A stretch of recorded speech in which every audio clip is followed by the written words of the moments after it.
This is Hidden Killers Live with Tony Brueski, Stacy Cole, and Todd Michaels. Let's go back to the courtroom and see what's going on, and then we'll reconvene and discuss what Miss Petty had to say. There's a transcript of that. You can't make out everything they say, but this is part of the transcript that I wanted to point out to you. This is Charlie Adelson talking. Don't waste your time with mom. They need to talk to someone who's first person. Wouldn't it make sense that they make a connection to my family, to me, to my family, not my mom? And then he says to Katie, "You're the office help. Checks are on me. That's just because they found out you come in and work on the weekends. Trust me, I'll keep you on full time, so you're going to get your checks." That's Charlie Adelson agreeing that he's keeping her on payroll, and the checks from him will keep coming.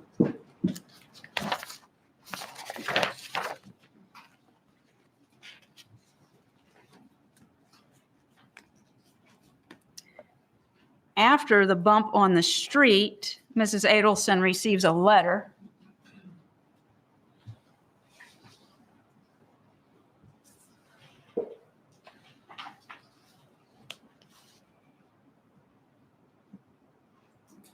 And the statement from, or the evidence that came from the state's witness, you recall that he said that his instructions on when he met her on the street was to be polite. This is not so polite. The next thing, she gets a letter and it says, "So my phone is not ringing, so you don't care about Tato and what he did for you. He knows he is fucked, and soon so will you." Now, it doesn't say I'm going to kill you, but now the threatening behavior is coming, and they're taking the next step to try and get Mrs. Adelson to come out and admit to something. If she pays the $5,000, bingo, right? She doesn't do that. So that happened on April the 26th. Then she does nothing still. She's scared, and you recall from the phone calls, she's scared. She thinks it's someone related to the killer. She's worried about her safety. She thinks something bad is going to happen to her, but Charlie just keeps saying, "Mom, everything's okay. You have nothing to worry about." Then on May the 4th at 2:09 in the morning, the undercover sends her a text message, 2:09 in the morning. "So you don't take me serious. You think I'm playing. You have some puta call me to see if I'm for real. If you think what Katie baby daddy did for you can't come back, you're fucking crazy. I want the now, or I'm going after the 100K. So threatening. I'm going to go to the police. This is not going away. Don't think that I'm gone. We're still here, and you're going to do something about it. That happens on May the 4th. As you recall from going through the wire summary with the state, other calls take place in between. And then on May the 6th, finally, Donna calls the undercover at the number that he had provided initially, that shows here on State's Exhibit 83 with the article about Danny Markel being murdered. Call or text, that's the number that was provided, 305-712-6570, and the dollar amount of $5,000. Now, the state has said to you, innocent people don't fold the paper up and put it in their pocket. I'm pretty sure there's not going to be a jury instruction that tells you she must be guilty because she folded it up and put it in her pocket. She took it very seriously. She got her grandchildren, she went home, and she immediately called Charlie to report that. But now she's calling the number that was provided, and you've heard from the testimony, she downloaded an app so it could be recorded, but of course it was being recorded by the undercover as well. Could we play that call? And I think we have provided a transcript to you because it wasn't provided previously, if you'd like to read along.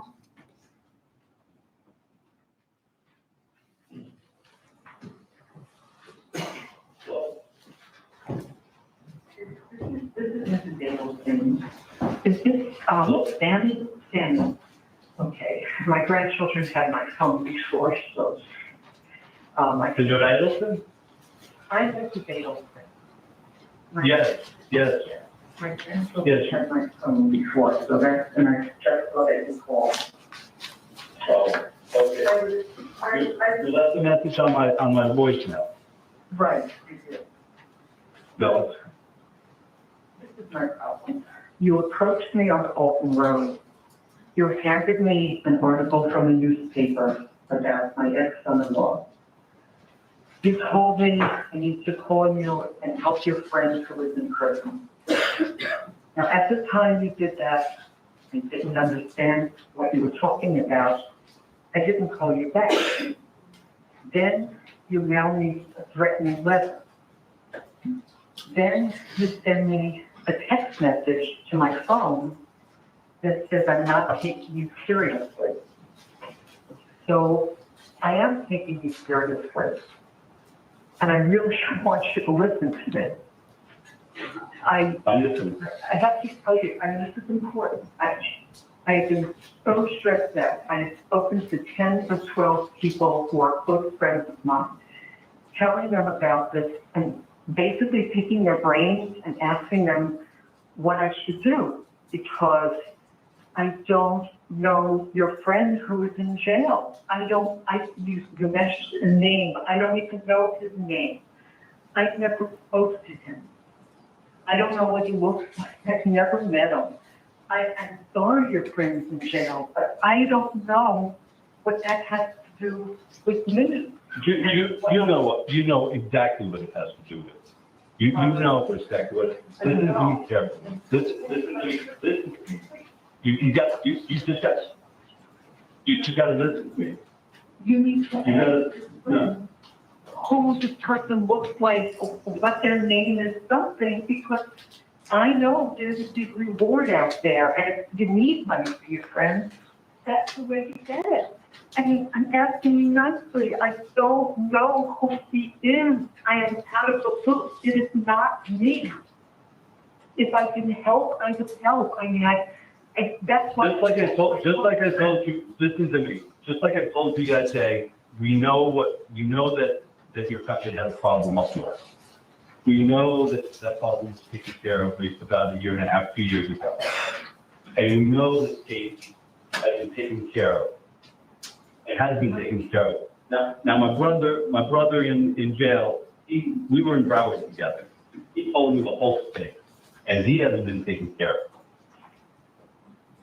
You know. Now, all that's being asked for is 5K. That's all we're asking for is 5K.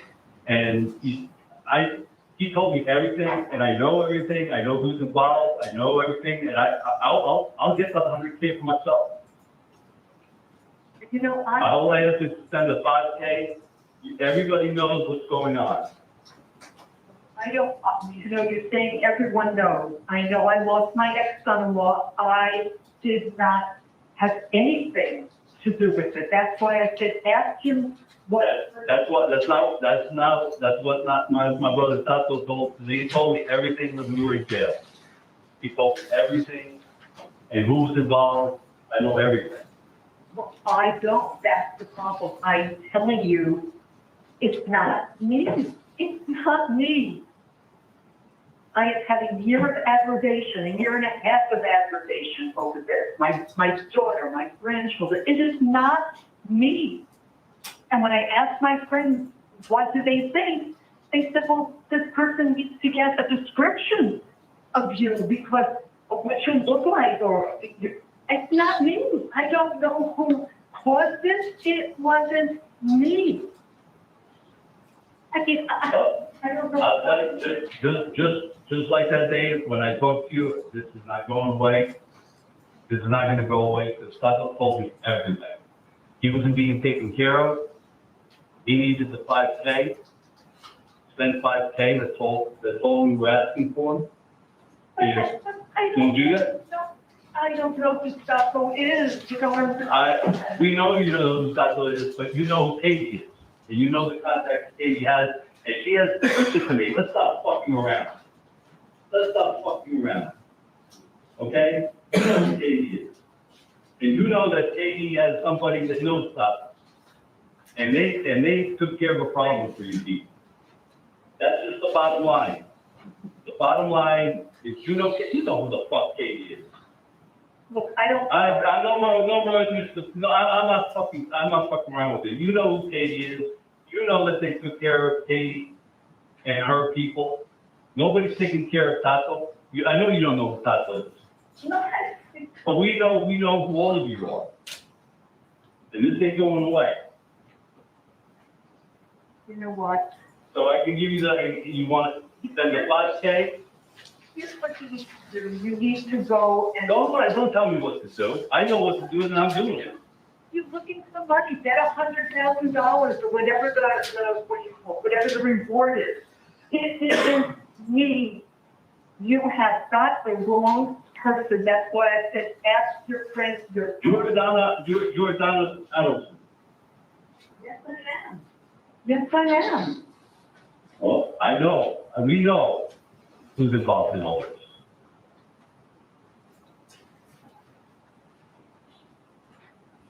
Yes. I mean, if you want the money, you should get it from the police. They can give you a whole lot more than you're asking me for money for someone. I can't do this. I have had too much stress and too much aggravation from this, and I don't know what you are talking about. I just don't know. I just don't know. Good. I think you should talk to Katie. Talk to people that are involved in it. You'll know. You know what's going on. That's why I'm. You can tell me. You can tell me all you fucking want, but I know you know. Because I know, because I heard, when I was locked up in Broward with my father's stuff, he told me everything. Everything. He told me everything. Well, then I just wanted to take care of him because fucking Katie was being taken care of with her fucking people. I just think instead of asking me, you should get the money from the police. There's a lot of money out there, and I know if you think you know who this is, then go ahead and do it, because I know it isn't me. I know it isn't me. And I can't take this kind of level of stress. I just can't. I know I didn't do anything.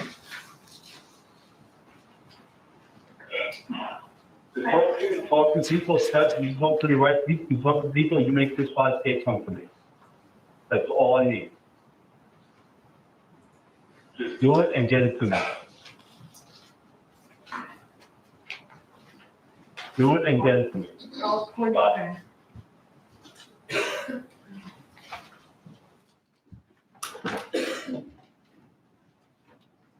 They tried 5 different times. I'm sorry. Did you want a particular position? Yeah. Sorry, Judge. 5 times they tried. They tried to get her to pay the money. They tried to get her to admit that she was involved in this. And 5 times it failed because Mrs. Adelson tells them in this call, he keeps telling her, I know everything. I know everybody. I know what happened. And she tells him in this call, if you know, go to the police. Go to the police and get the reward. Why in the world, if she's guilty of committing these crimes, is she telling somebody who apparently knows everything to go to the police? If you're guilty, you're not sending anybody to the police. That's why they think they can get her with the 5K. But she didn't do it. And still consistently, Charlie is saying, nothing to worry about. Don't worry. You can hear the fear and worry in her voice on that call. Now, the state talks about coding and code words. And one of the things they say is that in one of the discussions with Charlie, Mrs. Adelson says, it's about the 2 of us. It couldn't be more clear what that means. Her son told her in September of 2014 that he got extorted. He has to pay this money. He has paid the money, and he's going to keep paying the money so he doesn't get killed, right? Now somebody has walked up to her on the street about the exact same subject, Mr. Markel being killed, and demanding $5,000 from her. So now he's brought her into this. It is the 2 of them. They're not knocking on his door. They're coming up to her on the street. They're sending her text messages. They're sending letters. They're calling. They won't stop. But she didn't do anything. If her son did, that's on him, not her. There's no evidence that if Charlie Adelson had not told her in September of 2014 what he told her, there's no evidence that she would know anything at all about what happened. That's her single source. And he brought it to her. Bring cash. That's one of the things she says. Bring cash. Without telling him what has happened on the street, she's telling him they want cash. That's not code. That's hint, hint, hint. You don't want to talk on the phone, but you won't stop asking me. So I'm going to hint to you what this is about. There's nothing code about that. The state is interpreting what they think these things mean. It's not their interpretation that matters. It's the evidence that's presented.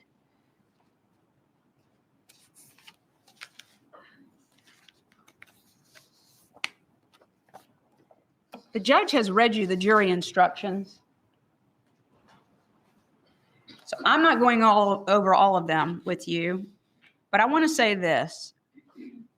Murder in the first degree, the state has to prove that on July the 18th of 2014, Donna Adelson intended that Dan Markel be killed on that date. They have to prove that. There's no evidence of it. First degree murder is killing with premeditation, is killing after consciously deciding to do so. The decision must be present in the mind at the time of the killing. The premeditated intent to kill must be formed before the killing. They've got no evidence of her doing anything until after Mr. Markel is dead, when she writes the checks at the instruction of her son. Conspiracy. The state has to prove beyond a reasonable doubt that the intent of Donna Adelson was that the offense of first-degree murder would be committed on the date that he's killed, not after the date, before and up to the time that he shot and killed. They have to prove beyond a reasonable doubt that she had that intent, and they have nothing. Solicitation to commit first-degree murder. They have to prove the following two elements beyond a reasonable doubt. I'm sorry, back to conspiracy. I forgot to say this. In order to carry out the intent, Donna Adelson had to agree, conspire, combine, or confederate with Charles Adelson or Catherine Magbanawa or other persons to cause the first-degree murder to be committed. Had to be before. No evidence of it. Solicitation. Prove the following two elements beyond a reasonable doubt. Donna Adelson solicited Charles Adelson or Catherine Magbanawa or other persons to commit first-degree murder. During the solicitation, Donna Adelson commanded, encouraged, hired, or requested Charles Adelson or Catherine Magbanawa or other persons to engage in specific conduct which would constitute the commission of first-degree murder.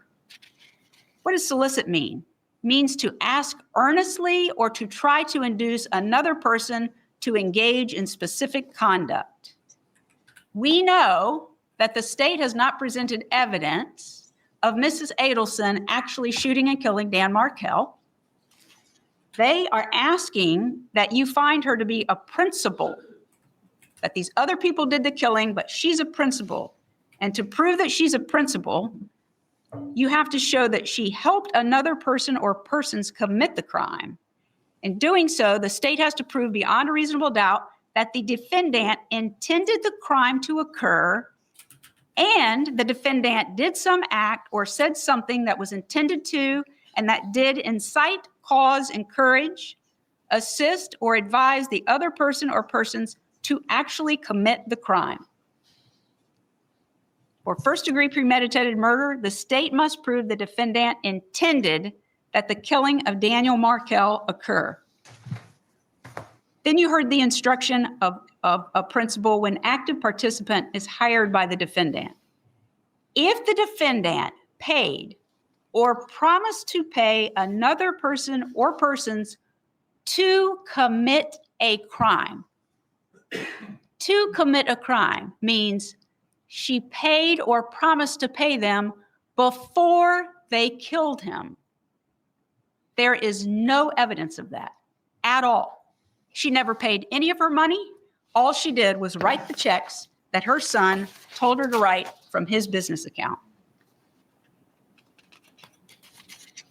Says you have to show that she made or promised the payment. This is Hidden Killer. For the commission or promised to commit the crime or to help commit the crime. Her to Catherine McBanawa, Sigfredo Garcia, or Luis Rivera. Her link to Charlie Adelson is it's her son. They like to show those little arrows going back and forth like it's a train, I think they said. This isn't a train. This is somebody's life. Dan Markel's life. And now Donna Adelson's life. This isn't cute. This isn't powdered sugar. They have charged my client with first-degree murder, conspiracy to commit first-degree murder, solicitation of the people to kill, and their example is she's got powdered sugar all over her. No, she doesn't. They want you to believe it. That's their theory, but a theory doesn't prove a crime. They have to present evidence, and they haven't done that.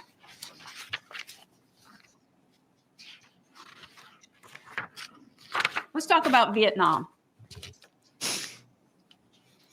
Really? And the evidence that the state has introduced.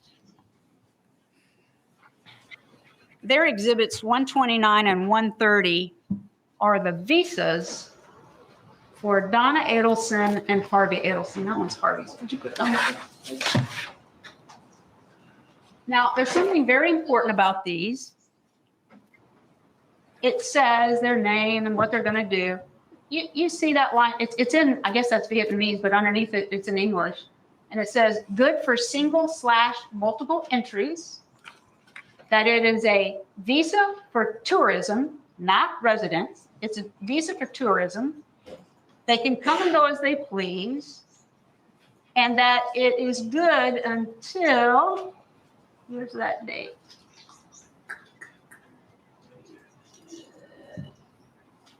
Here it is. It's good until, they put the dates backwards. So this is February the 5th of 1950. And the state says, oh, well, she was going to be gone past the date of the bar mitzvah. This visa allows them to come home. And if they want to go back, go back. Now, here's something really important. The state said that we're trying to tell you she was going on vacation. That's not true. Her prior attorney testified that before there was a conviction, she was very upset and said she wanted to kill herself if her son was convicted. And her husband was concerned about her doing that. So he wanted to get her away, to clear her head so that she wouldn't take such a drastic step. That's not a vacation. She's beyond herself. And then he gets convicted. And it's worse. And here's the thing. The state has been saying, since this woman was arrested, that she was going to flee this country to avoid prosecution. Flee. She's going away. She is not coming back. She's going somewhere where we could never get her and bring her back. They took almost nothing with them. They took a few credit cards, some cash, 2 pieces of luggage, and 1 carry-on.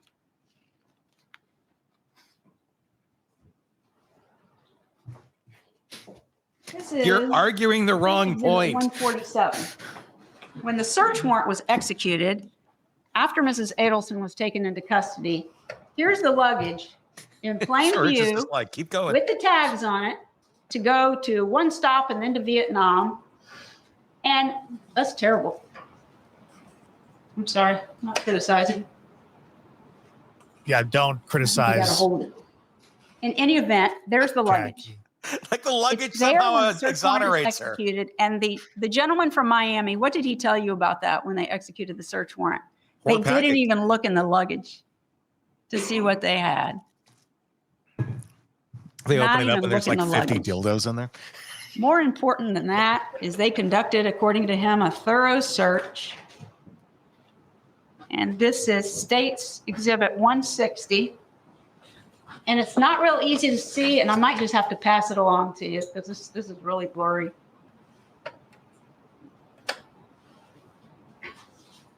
You see that little light down there underneath the white shirt? See that? That's the size of Mrs. Adelson's safe, sitting there on that little shelf. They never even bothered to open it and look in it to see if there's any stapled cash. That little bitty safe on that shelf, is that where she allegedly got $138,000 in cash and washed it and stapled it after she got this phone call and took it up to Charlie? Never happened. Couldn't happen. Wasn't going to happen. And the investigator was so concerned about it, he never even touched it. That's but here's the what the argument. state presented. And just like so much other evidence that they presented in their case, this is a state witness. And on cross-examination, when asked, Sergeant Chris Corbett testified there was no proof that they were actually going to flee. When confronted with the 90-day visa, his testimony was, well, they were going to be gone a long time. That's not fleeing. That's not avoiding prosecution. She got arrested almost 2 years ago under that claim. And it took them almost 2 years to come in here and have a jury seated on these serious charges. And they finally admit there was no evidence that she was going to flee.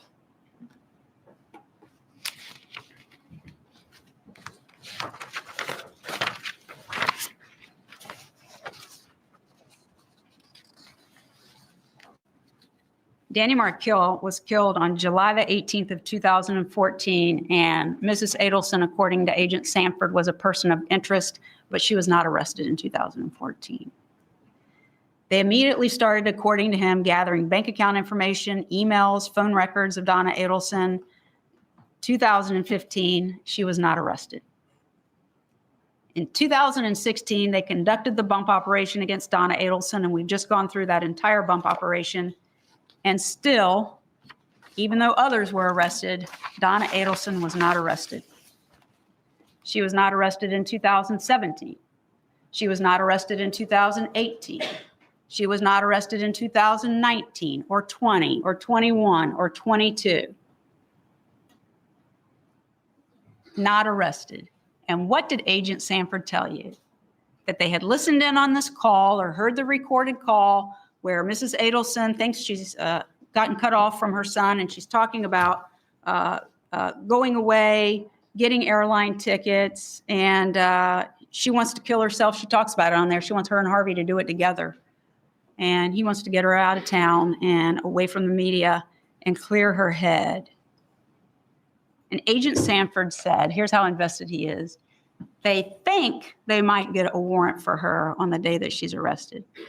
They're not sure if they're going to try or not, but maybe they're going to. So he's up here in Tallahassee, and what does he do? He hops in his car and he starts driving towards Miami, not even knowing whether they're going to try to get a warrant. When Mrs. Adelson got her visa, there was not a warrant. She was doing nothing wrong. When she booked the ticket, or Rick Sugarin helped book the ticket, there was no warrant. She was not doing anything wrong. She got advice of her legal counsel that there was no warrant. There was no promise with Mrs. Kappelman, but her lawyer told her of the possibility if they got a warrant, she could self-surrender and turn herself in. She packed her bags, no warrant. She gets in her car to drive to the airport, no warrant. She gets to the airport, and sometime therein, they actually get a warrant, and she knows nothing about it. They go to where she is seated with her husband, waiting for the flight to board, sitting down amongst the crowd, and they watch her and wait, even though they've got a warrant. They don't arrest her. And he gives some, there was a crowd of people. There's no more crowd than when you enter the jetway and everybody's trying to get on the airplane. They waited until she presented her ticket. Yeah, because she had to do that legally to arrest her. So they could say that she was actually fleeing. Yes, they couldn't just get her. Otherwise, they knew exactly what was going on. They set her up so they could claim, we captured the matriarch murderer. She was fleeing the country to flee prosecution. You can't arrest a drunk driver when they're in a bar. Got a lot of headlines. They have to get behind the vehicle. That's what they were doing essentially. But we're in trial almost 2 years later, and they know she wasn't fleeing this country. She was getting on a plane to Vietnam. Of course she was fleeing the country. And this is from the state's evidence. TPD, FDLE, the FBI, and one agency in Miami-Dade are all involved. They have people listening to phone calls around the clock, 24 hours a day during this 2-month bump period. In their investigation, in their words, they have collected hundreds of thousands of emails, over 2,000 phone calls during that 2-month period, recorded text messages, bank records. They got experts analyzing all of this stuff. They got cell tower records, and I don't even understand all that stuff, but it supposedly can place you in places. They've been working on this case, according to Agent Sanford, right up until the time he was sitting on the stand, still investigating Donna Adelson. If you were going to have proof that Donna Adelson committed a crime, you should have had it beyond a reasonable doubt before you put handcuffs on her in the Miami International Airport. They still didn't even know that day if they were going to arrest her.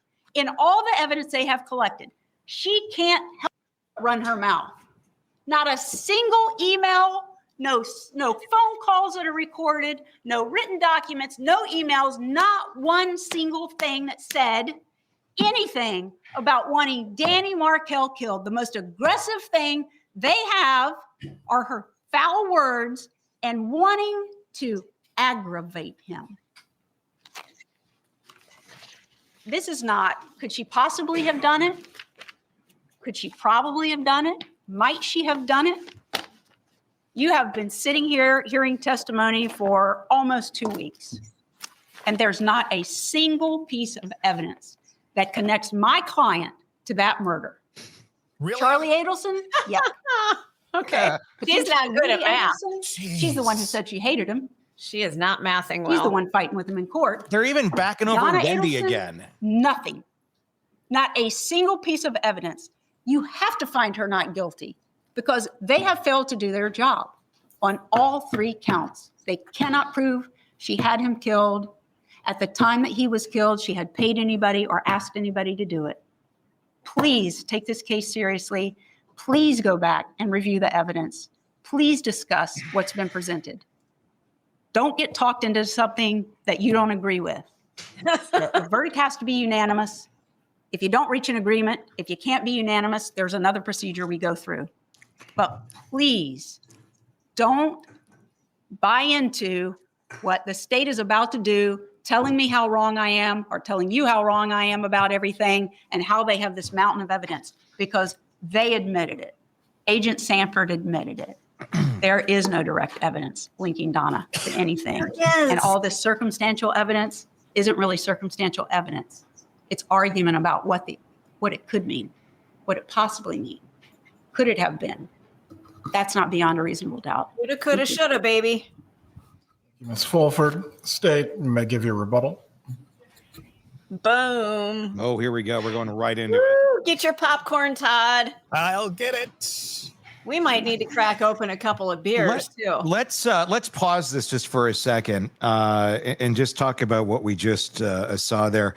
I don't, and this is Jackie Fulford, the one time I'm going to call her by her name, talking about cell tower data after she just went through and said how inaccurate the information was about where phones are. Thank you for that. I don't understand all that stuff, but apparently it can put you at places. I think that's a pretty close quote to what she said. I tried to write it down. It's very, very close. Yeah. Right after she just tells us how all of the cell tower data doesn't mean anything, she tells us how she doesn't understand you, but apparently it can put you at places. Well, she's cherry picking. She's, this is like a buffet for her. She's just picking out what she needs. Is it cherry picking or delusion? Well, and let's talk about circumstantial evidence just for a quick second before we get to the finisher round of all of this with Jackie or with with Georgia. Circumstantial evidence. You get this term thrown around in a lot of trials, especially in closing arguments. It's circumstantial. It's circumstantial. Here's the best explanation you can ever make about circumstantial evidence. It's supposed to snow tonight. It's in the forecast. Okay, great. I'm going to go to bed. I'm going to shut my shades. I'm not going to look out the window. You get up in the morning and there's snow on the ground. Okay. Did you see the snow actually falling? No, you were asleep. You heard it was going to snow. You saw the radar prior. It was coming in, but you didn't see it actually falling from the sky. So yes, is there a possibility that a snow cone truck exploded nearby and then covered your home? Is it possible a rogue ski attendant took one of the snowmakers and decided that they were just going to blanket your house in snow that day? Possible? Probable? No. It's happened to me on occasion. Circumstantial? That's what circumstantial evidence is. It's very strong. It just means you're connecting dots. You're using the ingenuity that you have as a human being to reason and think and put together dots. Now, could there be those odd chances? Yes. Is it a reasonable doubt that a snow cone truck exploded in front of your house? No, that is not reasonable. Could it be a possible doubt? Sure, it's not reasonable. Is it beyond a reasonable doubt? Yeah, it is, because the snow cone truck didn't blow up in front of your house. There's no records of snow cone trucks blowing up. There's nothing to point out unless you can find a snow cone truck that blew up in front of your house. That's pretty damning evidence. Want more on this case and others? Then press subscribe now and don't miss a moment of true crime coverage from Tony Brueski and the Hidden Killers podcast.